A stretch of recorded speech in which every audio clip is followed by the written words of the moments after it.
Everyone, welcome back to our YouTube channel किताबों की पाठशाला। आज हम पढ़ने वाले हैं क्लास 12 की राजनीतिक विज्ञान के अध्याय 2 यानी कि हमारी जो सेकंड बुक है उसका अध्याय 2 एक दल के प्रभुत्व के दौर को। ओके, ये वीडियो इस चैप्टर का पार्ट 1 होने वाला है। तो चलिए चैप्टर को समझना शुरू करते हैं। सो फ्रेंड, जैसा कि इस चैप्टर का नाम है एक दल के प्रभुत्व का दौर, तो सबसे पहले हम इस चैप्टर के मीनिंग को समझेंगे। नेम का जो मीनिंग है उसे देखो। यहाँ पर दल का मतलब है किसी भी एक राजनीतिक पार्टी से।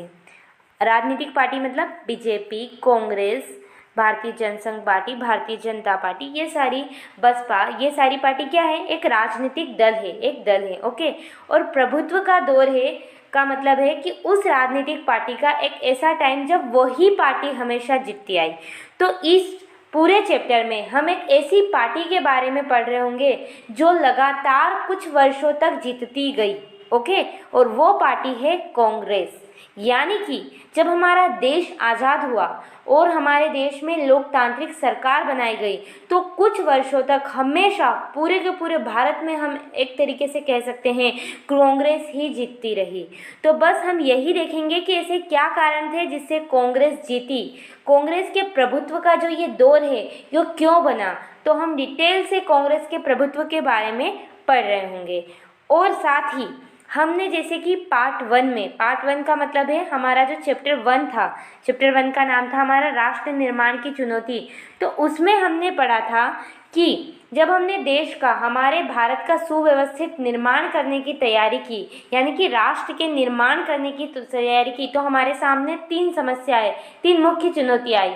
एक, एकता के सूत्र में भारत को बांधना, दूसरी लोकतंत्र कायम करना और तीसरी विकास करना। अब जो पहली चुनौती थी एकता के सूत्र में भारत को बांधना, इसका हल हमने चैप्टर 1 में निकाल लिया था। कैसे? हमने जो हमारी 565 देशी रियासतें थी, जितने भी भारत के टुकड़े थे, उनको एक कर एक अखंड भारत की रचना कर दी थी। कैसे? भारत की एक अखंड भारत की रचना हमने कर दी थी। इसका मतलब राष्ट्र निर्माण में जो हमारी पहली चुनौती थी एकता के सूत्र में भारत को बांधने की, वो हमने उस चुनौती का सामना कर उसका एक सही समाधान निकाल लिया था।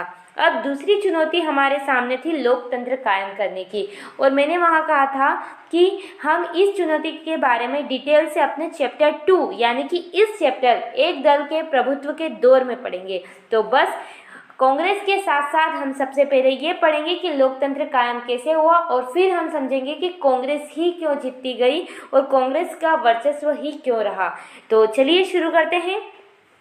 तो फ्रेंड, सबसे पहले हमारे सामने है लोकतंत्र स्थापित करने की चुनौती। अभी मैंने आपको बताया हमारे सामने एक सुव्यवस्थित भारतीय राष्ट्र बनाने में 3 चुनौती थी, जिसमें से एक चुनौती है लोकतंत्र स्थापित करने की चुनौती। देखिए, भारत का जन्म जिन परिस्थितियों में हुआ उसे देखते हुए लोकतंत्र स्थापित करना बहुत कठिन था। आपने चैप्टर 1 में पढ़ा होगा कि जो इंडिया है वो ऐसे टाइम पर आज़ाद हुआ था। उस टाइम पे हमारे सामने दुख भी था, आनंद भी था और बहुत सारी चीज़ें थी। हमारे देश के टुकड़े हो रहे थे और एक तरफ हम आज़ाद हो रहे थे। तो ऐसी कंडीशन में हमारा देश आज़ाद हुआ था। तो उस टाइम पे लोकतंत्र को स्थापित करना बहुत ही कठिन काम था। ओके, लेकिन आज़ाद भारत के नेताओं ने अपने लिए यह कठिन रास्ता चुना। हमारे नेताओं ने कहा भले ही ये कठिन है पर हम अपने देश में लोकतंत्र स्थापित करके ही रहेंगे, क्योंकि ये हमने पहले ही सोच लिया था। 2 बातों पर हमने पहले ही सहमति बना दी थी कि एक तो बात ये कि लोकतंत्र स्थापित होगा और सरकार जनता के भले के लिए काम करेगी। तो हमने पहले ही सोच लिया था, इसलिए हमने एक कठिन रास्ता चुना। अगर हम नहीं चुनते ना तो आज दिक्कत हो जाती, क्योंकि एक बार अगर किसी देश में अलोकतांत्रिक सरकार बन जाती है या गैर लोकतांत्रिक सरकार, तो उसे फिर हटाना बहुत मुश्किल हो जाता है। इसलिए नेताओं ने सोचा हम भले ही कठिन है पर यही रास्ता चुनेंगे और देश में लोकतंत्र की स्थापना करेंगे। और लोकतंत्र की स्थापना करने के लिए सबसे पहले क्या जरूरी है? नियम कानून बनाना। और इसीलिए हमारा संविधान बना, जिसे हम कहते हैं भारतीय संविधान, जो कि विश्व का सबसे बड़ा संविधान है। ओके, तो इसका निर्माण हुआ। अब जैसे ही हमारा संविधान का निर्माण हुआ, आपको पता होगा 26 नवंबर 1949 को हमारा संविधान अंगीकृत हुआ था, यानी कि बनकर तैयार हो गया था। उसके बाद 24 जनवरी 1950 को हमारे इस संविधान पर हस्ताक्षर हुए थे, सिग्नेचर हो गए थे कि yes this is the right संविधान, ओके, नाइस कॉन्स्टिट्यूट। अब उसके बाद 26 जनवरी 1950 को हमारे संविधान को लागू कर दिया, और 26 जनवरी को इसीलिए हम क्या मनाते हैं, गणतंत्र दिवस। ओके, तो यहाँ से क्या सीखा हमने कि हमारा देश जब आज़ाद हुआ तो हमने सोचा था कि हम लोकतांत्रिक तरीके से सरकार बनाएंगे, देश को चलाएंगे, पर समस्या ऐसी थी कि इतना आसान नहीं थी वो चीज़। फिर भी हमने कठिन रास्ता चुना और संविधान के निर्माण की तैयारी शुरू कर दी, और 26 नवंबर 1949 को जाकर हमारा संविधान बनकर तैयार हो गया। 24 नवंबर 1950 पर उस पर हमने हस्ताक्षर करवा लिए, और 26 जनवरी 1950 को देश में संविधान लागू कर दिया। अब संविधान लागू करने से कुछ नहीं होता, संविधान लागू कर दिया इसका मतलब ये नहीं है कि देश में लोकतंत्र स्थापित हो गया। अब हमारे सामने इससे बड़ी समस्या थी, इससे बड़ी चुनौती थी संविधान में जो नियम कानून दिए गए हैं उनको अमल में लाना, यानी कि अब संविधान में तय किए गए नियमों को अमल में लाना था, वास्तविकता में हमें देश में उनको उतारना था। ओके, तो अब इसके लिए क्या होगा, सरकार बनानी होगी, लोकतांत्रिक सरकार, और लोकतांत्रिक सरकार बनाने के लिए चुनाव कराने होंगे, और चुनाव कराने के लिए चुनाव आयोग का गठन करना होगा। तो इसीलिए फिर हुआ चुनाव आयोग का गठन, ताकि क्या हो सके, एक लोकतांत्रिक सरकार बन सके और हमारे देश में लोकतंत्र स्थापित हो सके, इसलिए करवाया गया चुनाव आयोग का गठन। तो भारत के चुनाव आयोग का गठन 1950 के जनवरी में हुआ, यानी कि जब हमारे देश का संविधान लागू हुआ फिर तत्काल ही हमने फटाफट सारी चीज़ें करनी शुरू कर दी और 1950 में ही चुनाव आयोग का गठन कर लिया। और इसके पहले जो आयुक्त बने वो थे सुकुमार सेन, पहले चुनाव आयुक्त बने। ये बहुत ही आईएमपी क्वेश्चन है, 1 मार्क्स में पूछा जाएगा। और सबसे बड़ी बात, आप जब भी ये हम हिस्ट्री पॉलिटी वगैरह पढ़ते हैं ना, तो बहुत सारे लोग इसे इग्नोर करते, क्या है इनमें, क्या पढ़ना है, पर नहीं। जैसे कि ये क्वेश्चन है सुकुमार सेन, ये आपको बड़ी बड़ी कंपटीशन एग्जाम में देखने को मिल सकता है कि पहले चुनाव आयुक्त कौन थे। आपको ये एमपीपीएससी के एग्जाम में देखने को मिल सकता है, यूपीएससी के एग्जाम में देखने को, ऐसे शॉर्ट क्वेश्चंस भी जैसे जीएस के पेपर होते हैं उनमें, तो वहाँ पे आपको देखने को मिल सकते हैं। ये मैं इसलिए आप ध्यान से इस वीडियो को देखिए, बहुत सारी चीज़ें यहाँ से कवर हो जाएगी। ओके, तो चुनाव आयोग का गठन किया गया और 1950 में ही हमारा चुनाव आयोग बनके तैयार हो गया, और इसके पहले आयुक्त बनाए गए सुकुमार सेन। अब चुनाव आयोग का गठन हो गया, मतलब अब देश में क्या करवाना है, चुनाव करवाना है। और देश को लोगों ने उम्मीद भी यही की, उम्मीद की जा रही थी कि देश का पहला आम चुनाव 1950 में ही किसी भी वक्त हो जाएगा। लोगों ने सोचा अब हमारा चुनाव आयोग का गठन भी हो गया है तो अब चुनाव देश में होने शुरू हो जाएंगे, 1950 में ही चुनाव शुरू हो जाएंगे। लेकिन ऐसा हुआ नहीं। हुआ क्या, जब चुनाव आयोग चुनाव की तैयारी करने लगा तो उसके सामने बहुत सारी समस्याएं उत्पन्न हो गई, बहुत सारी ऐसी समस्याएं उत्पन्न हो गई जिनका उसको सामना करना पड़ा। यानी कि चुनाव आयोग के सामने पहले चुनाव के दौरान उत्पन्न समस्याएं, सबसे पहली, चुनाव आयोग ने पाया कि भारत के आकार को देखते हुए एक स्वतंत्र और निष्पक्ष आम चुनाव करवाना कोई आसान बात नहीं थी। सही बात है, भारत कितना बड़ा है, इसका आकार बहुत विशाल है, तो इसमें इतनी आसानी से चुनाव करवाना कोई सरल बात नहीं थी, और वो भी पहली बार चुनाव करवाना इतने बड़े पैमाने पर, तो कोई आसान बात नहीं थी। तो ये समस्या उत्पन्न हुई। चुनाव कराने के लिए चुनाव क्षेत्रों का सीमांकन जरूरी था। अब चूंकि देश अभी अभी बना था तो चुनाव के इलाकों का सीमांकन भी करना था कि किस एरिया में क्या क्या होगा, वो करवाना था। उसके साथ साथ क्या था, उसके साथ साथ मतदाता सूची यानी मताधिकार प्राप्त वयस्क व्यक्तियों की सूची बनाना भी आवश्यक था। यानी कि आपको पता होगा वोटर लिस्ट बनती है देश में जब भी वोट्स पड़ते हैं उस टाइम पे। ओके, तो मतदाता सूची तैयार करनी थी जिसमें 18 वर्ष की उम्र से ज़्यादा जो लोग थे उनको रखना था। पहले तो इसकी उम्र कहीं अधिक थी, शायद 20 साल के करीबन पास के करीबन थी। ओके, अब मतदाता सूची को तैयार करना, सीमांकन करना, उसके साथ साथ जब मतदाता सूची तैयार हुई तो पहला प्रारूप प्रकाशित हुआ, पहली जो सूची बन के आई तो उसमें 40 लाख महिलाओं के नाम दर्ज होने से ही रह गए, यानी कि महिलाओं के नाम ही दर्ज नहीं हो पाए।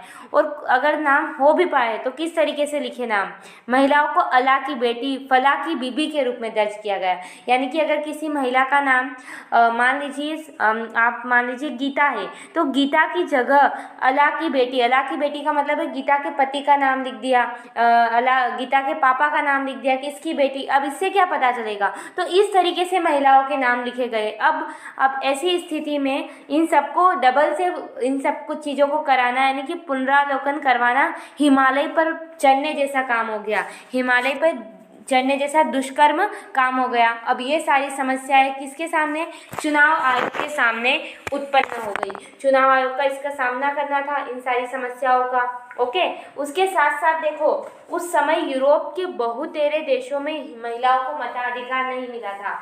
अब सबसे बड़ी समस्या ये भी थी कि भारत सार्वभौमिक मताधिकार कर रहा था, जिसमें महिलाओं को और पुरुषों को सबको वोट देने का अधिकार था। ओके, परंतु बहुत सारे देश उस टाइम पे ऐसे थे जहां पर महिलाओं को कभी वोट ही नहीं देने दिया जाता था। ओके, आपको जानकर आश्चर्य भी होगा बहुतों को कि महिलाओं को वोट देने का अधिकार नहीं था। बाद में महिलाओं ने इसके खिलाफ कई देशों में आंदोलन हुए और उसके बाद महिलाओं को वोट देने का अधिकार मिला। प्रथम विश्व युद्ध के बाद जब महिलाओं को आंदोलन किए महिलाओं ने, उसके बाद वहां पर उनको मताधिकार का यानी कि वोट देने का अधिकार मिला। तो ये भी एक काफ़ी बड़ी बात थी। तो अब भारत में सार्वभौमिक मताधिकार हो रहा था, यानी कि ऐसे में हिंदुस्तान में सार्वभौमिक मताधिकार पर अमल हुआ, सबको वोट देने का अधिकार है, इस तरीके से कार्य शुरू हुआ। ये अपने आप में बड़ा जोखिम का प्रयास था, क्योंकि सबको वोट दिलाना बहुत बड़ी बात थी। और उस टाइम पे महिलाओं को खास करके इसलिए क्योंकि उस टाइम पर महिलाओं को बिल्कुल भी शिक्षित नहीं किया जा रहा था, तो उनको सब कुछ चीज़ें समझाना, ये सब करना, तो ये काफ़ी बड़ा जोखिम का प्रयास था। और उस वक्त देश में कम से कम 17 करोड़ मतदाता थे, यानी कि 17 करोड़ वोटर थे जो वोट दे सकते थे। अब चूंकि चुनाव की स्थितियों को देखकर, यानी कि जब ये ऐसी कंडीशन बनने लगी, चुनाव आयोग के सामने इतनी सारी समस्याएं उत्पन्न हो गई, महिलाओं को लेकर ये सारी चीज़ें क्रिएट हो गई, तो लोगों ने बहुत मजाक उड़ाना शुरू कर दिया। यानी कि चुनाव की इन स्थितियों को देखकर हिंदुस्तानी एक संपादक थे, उन्होंने इसे इतिहास का सबसे बड़ा जुआ करार दे दिया। यानी कि इस चुनाव को कहा कि चुनाव तो करवा रहे हैं देश में, हमारे लिए पहला चुनाव था, पर ये एक जुआ के जैसा है। जुआ के जैसा मतलब अगर चुनाव सफल हो गया तो बहुत बढ़िया, अगर नहीं हुआ तो हम बहुत कुछ हार जाएंगे, हमारे सारे जो लोकतंत्र स्थापित करने के सपने हैं वो पूरी तरीके से बिखर जाएंगे। इसलिए उन्होंने इसको करार दिया, इतिहास का सबसे बड़ा जुआ करार दे दिया। और साथ में एक ऑर्गेनाइजर नाम की पत्रिका ने क्या लिख दिया कि नेहरू जी अपने जीवित रहते ही देख लेंगे और पछताएंगे कि भारत में सार्वभौमिक वयस्क मताधिकार असफल हुआ। यानी कि लोग इस तरीके से हमारे भारत के में जो ये प्रथम चुनाव हो रहा था जो कि सार्वभौमिक था, उसका मजाक उड़ाने लग गए और नेहरू जी को कहने लग गए कि ये तो असफल होने वाला है ये वाला चुनाव। और इसी कारण चुनाव को 2 बार स्थगित भी करना पड़ा, यानी कि 2 बार चुनाव की डेट डिसाइड हुई और फिर उस डेट को आगे बढ़ाना पड़ा, स्थगित करना पड़ा। तो ऐसी कंडीशन हमारे पहले चुनाव में उत्पन्न हो गई। पहले तो समस्या है हमारे सामने, और इन समस्याओं में हमें देखते हुए लोगों ने हमारा मजाक भी उड़ाना शुरू कर दिया, और इसी चक्कर में 2 बार तो हमारा चुनाव स्थगित हो गया। पर आखिरकार यानी कि एंड में 1951 से अक्टूबर के और 1952 के फरवरी तक चुनाव हुए, यानी कि 1951 से 1952 की फरवरी तक चुनाव चले और बहुत ही बढ़िया तरीके से चुनाव चले। देखो, और इसीलिए इस चुनाव को क्या कहा जाता है, 1952 का ही चुनाव कहा जाता है। किस लिए कहा जाता है, क्योंकि देश के ज़्यादातर हिस्सों में 1952 में चुनाव हुए थे, इसलिए इस पहले चुनाव को 1952 का चुनाव कहा जाता है। ओके, तो अब चुनाव हुए, आखिरकार चुनाव शुरू हो गए। चुनाव अभियान, मतदाता, मतगणना में कुल 6 महीने लगे हमको पूरे चुनाव कराने में, 6 मंथ का टाइम लगा। इस चुनाव में औसतन हर सीट के लिए 4 उम्मीदवार चुनाव के मैदान में उतरे। ओके, उसके साथ साथ लोगों ने चुनाव में बढ़ चढ़कर भाग लिया, यानी कि बहुत ज़्यादा हिस्सेदारी दिखाई चुनाव में, और इस प्रकार यह सफल चुनाव हुआ। यानी कि जहां लोग सोच रहे थे कि ये चुनाव किस प्रकार से कराएंगे, इनका चुनाव असफल हो जाएगा, भले ही हमारा चुनाव 2 बार स्थगित करवाना पड़ा, पर बाद में 1952 में जाकर चुनाव हुआ, बहुत ही अच्छे तरीके से हुआ। 6 महीने में हमारा चुनाव कंप्लीट हुआ और हर सीट के लिए 4 उम्मीदवार चुनाव के मैदान में उतरे थे। लोगों ने बढ़ चढ़कर हिस्सेदारी ली, और यहाँ तक कि सबसे बढ़िया बात ये है कि जो पार्टी जीती उसने तो कहा ही सही कि चुनाव सही हुआ है, पर जो पार्टी हारी यानी कि जो विपक्ष बना उसने भी कहा कि चुनाव बिल्कुल निष्पक्ष हुए हैं, बिल्कुल सही तरीके से हुए हैं। ओके, और इस प्रकार यह सफल चुनाव हो गया। अब जैसे ही ये चुनाव सफल हुआ तो जो लोग आलोचना कर रहे थे, ओके, जो लोग इस चुनाव की आलोचना कर रहे थे उनके मुंह बंद हो गए, यानी कि सार्वभौमिक मताधिकार के इस प्रयोग ने आलोचकों का, जो बुराई कर रहे थे, उनके मुंह को बंद कर दिया। हिंदुस्तान टाइम्स ने लिखा, यह बात हर जगह मानी जा रही है कि भारतीय जनता ने विश्व के इतिहास में लोकतंत्र के सबसे बड़े प्रयोग को बखूबी अंजाम दिया, क्योंकि इतना बड़े लेवल पर विश्व में पहली बार लोकतांत्रिक तरीके से चुनाव हुआ, और वो भी एक सफल चुनाव हुआ। ओके, उसके साथ 1952 का चुनाव पूरी दुनिया में लोकतंत्र के इतिहास के लिए मील का पत्थर साबित हुआ, यानी कि एक बहुत बड़ी अचीवमेंट भारत वालों ने ले ली, अपने नाम कर ली। तो ये क्या हुआ, जो लोग हमारी बुराई कर रहे थे, जो कह रहे थे ये चुनाव अच्छे से नहीं हो पाएगा, उनके मुंह पर एक तमाचा मारा गया इस चुनाव के द्वारा, और हमने एक अच्छा सा सफल चुनाव करके दिखा दिया। अब चुनाव तो हो गए, हमारा काम, हमारा मकसद क्या था, देश में एक लोकतांत्रिक सरकार कायम करना, एक ऐसी सरकार जो देश के भले के लिए काम करे। अब चुनाव हो गया, अब सरकार बनेगी, पर प्रश्न ये है कि जीता कौन इस चुनाव में, यानी कि 1952 के इस चुनाव में जीत किसको मिली। तो 1952 के प्रथम चुनाव में कांग्रेस की विजय हुई, यानी कि कौन जीता, कांग्रेस जीती। जो आज हमारी ये कांग्रेस है ना, इससे थोड़ी सी अलग कांग्रेस थी वो। आज के टाइम पर कांग्रेस की हालत थोड़ी सी खराब हो चुकी है, पर फिर भी उस टाइम पर कांग्रेस का काफ़ी अच्छा राज रहा। ओके, और पहला चुनाव कांग्रेस ने जीता। यहाँ इस पार्टी में लोकसभा के पहले चुनाव में 489 सीटों में से 364 सीटें जीती। किसने, कांग्रेस अकेली ने इतनी सीटें जीत ली। ओके, उसके बाद दूसरे नंबर पर कौन सी पार्टी रही, तो देखो, पहले आम चुनाव में भारतीय कम्युनिस्ट पार्टी दूसरे नंबर पर रही। पहले तो कांग्रेस की जीत हुई, और अब जो ये भारतीय कम्युनिस्ट पार्टी है ये सेकेंड नंबर पर रही, और इसने, भारतीय कम्युनिस्ट पार्टी ने 16 सीटें हासिल की। कितनी सीटें हासिल की, 16 सीटें हासिल की। और उसके साथ साथ लोकसभा के चुनाव के साथ साथ विधानसभा के भी चुनाव करवाए गए थे। ओके, तो विधानसभा के चुनाव में भी किसकी जीत होगी, ऑफकोर्स कांग्रेस की जीत होगी, यानी कि कांग्रेस पार्टी को भी विधानसभा के चुनाव में बहुत बड़ी जीत हासिल हुई। और फिर केरल के हिस्से को अगर हम छोड़ दें तो सभी राज्यों में कांग्रेस की सरकार बनी, क्योंकि केरल में किसकी सरकार बनी थी, कम्युनिस्ट पार्टी की, क्योंकि विधानसभा में जो ज़्यादा वोट थे केरल के इलाके में वो कम्युनिस्ट पार्टी को मिले थे। बाकी पूरे भारत में कांग्रेस की विजय हुई और कांग्रेस की सरकार बनी। ओके, और उम्मीद के मुताबिक पहले जो हमारे प्रधानमंत्री बने पंडित जवाहरलाल नेहरू। ओके, तो इस तरीके से हमारा चुनाव हुआ, कांग्रेस जीती। कांग्रेस ने बहुत ही ज़्यादा सीट जीती, 364 सीट कांग्रेस ने जीती, और 16 सीटें कम्युनिस्ट पार्टी ने जीती। और विधानसभा, केरल की विधानसभा, जो केरल इलाका है वहाँ पर कम्युनिस्ट पार्टी की सरकार बनी, और बाकी संपूर्ण भारत में कांग्रेस की सरकार बनी। ओके, अब पहला आम चुनाव हुआ, पहले आम चुनाव में कांग्रेस जीती, कितनी सीटें जीती, 364 सीटें जीती। अब उसके बाद हुआ दूसरा आम चुनाव, ये कब हुआ, 1957 में। ओके, यानी कि 1957 में, 5 साल के बाद। हमारे यहाँ रूल है 5 साल में चुनाव होंगे, तो हुआ। अब इसमें भी कांग्रेस जीती, 371 सीटें कांग्रेस ने जीती, यानी कि फर्स्ट चुनाव में तो कांग्रेस जीती ही जीती, सेकेंड चुनाव में भी कांग्रेस ही जीती। अब उसके बाद 1962 में हुए तीसरा चुनाव। ओके, तीसरा चुनाव हुआ तो तीसरे चुनाव में भी कांग्रेस जीती और इसने 361 सीटें जीती, यानी कि लगातार 15 वर्षों तक कांग्रेस का दबदबा, कांग्रेस का वर्चस्व रहा। क्या कह सकते हैं हम कि प्रथम 3 चुनाव में कांग्रेस का वर्चस्व रहा, यानी कि कांग्रेस जीती इन तीनों चुनाव में और भारी भरकम सीटों के साथ। पहले चुनाव में भी कांग्रेस जीती और दूसरे नंबर पर कम्युनिस्ट पार्टी आई थी। अब जो सेकेंड चुनाव हुआ उसमें भी बिल्कुल ऐसा ही हुआ, कांग्रेस जीती और दूसरे नंबर पर कम्युनिस्ट पार्टी की सरकार बनी थी और उसको कांग्रेस ने कुछ ऐसे काम किए थे उस टाइम पर जिनको आज लोग गलत ठहराते हैं। और उन्होंने जहां पर कम्युनिस्ट पार्टी की सरकार बनी थी केरल में, वहां से भी कांग्रेस ने कम्युनिस्ट पार्टी को हटा दिया था। तो उसके बारे में भी अभी हम अंदर पढ़ेंगे। पर आप ये सोचिए कि कांग्रेस इतनी जीती क्यों, ऐसे क्या कारण थे उस टाइम पर, आज से क्या ऐसा अलग था उस टाइम पर कि कांग्रेस का इतना वर्चस्व था। आप एक बार इस मैप को देखिए, ये जो मैप है ना, इसमें ये जम्मू कश्मीर में तो उस टाइम पे अलग तरीके से काम चलता था। अब ये जो पूरा भारत है, ओके, अभी तो ये पूरा इस तरीके का भारत है, तो ये सारा इलाका सिर्फ और सिर्फ कांग्रेस के हाथ में था।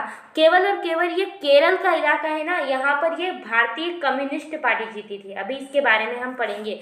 बाकी पूरे इलाके में भारत के मतलब पूरे हिस्से में कांग्रेस जीत चुकी थी। तो अब आपके मन में प्रश्न आ रहा होगा कि कांग्रेस के इस प्रभुत्व के, कांग्रेस के इस वर्चस्व के क्या कारण है। तो इसका उत्तर आपको नेक्स्ट वीडियो में मिलेगा, जो हम अगला पार्ट बनाएंगे, पार्ट 2 इसी चैप्टर का। उसमें हम समझेंगे कि कांग्रेस में ऐसे क्या क्वालिटी थी कि उस टाइम पर कांग्रेस इतनी जीती, यानी कि तीनों चुनाव में कांग्रेस का वर्चस्व रहा। आपको इतना समझ आया। अब हम इस कम्युनिस्ट पार्टी का, जिसका मैं बोल रही हूँ, जो जीती थी, उसके बारे में थोड़ा सा पढ़ लेते हैं। ओके, चलिए देखो, केरल में कम्युनिस्ट की जीत देखो क्या हुआ।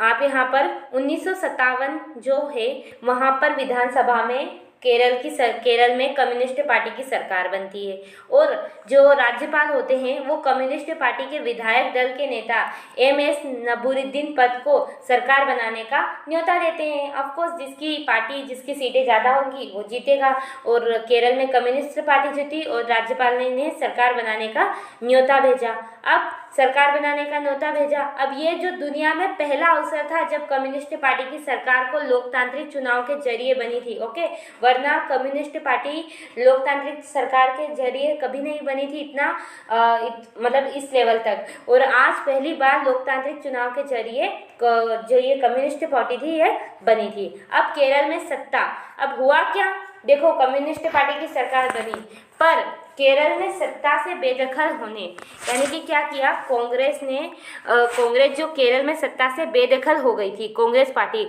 उसने निर्वाचित सरकार के खिलाफ मुक्ति संघर्ष छेड़ दिया। यानी कि जैसे ही वहाँ पर केरल में कम्युनिस्ट पार्टी की सरकार बनी तो कांग्रेस ने क्या किया, इस सरकार के खिलाफ मुक्ति संघर्ष छेड़ दिया कि आपको यहाँ पर, आप अच्छे से काम नहीं कर रहे, आप यहाँ से मुक्त हो, यहाँ पर आपका राज नहीं रहेगा।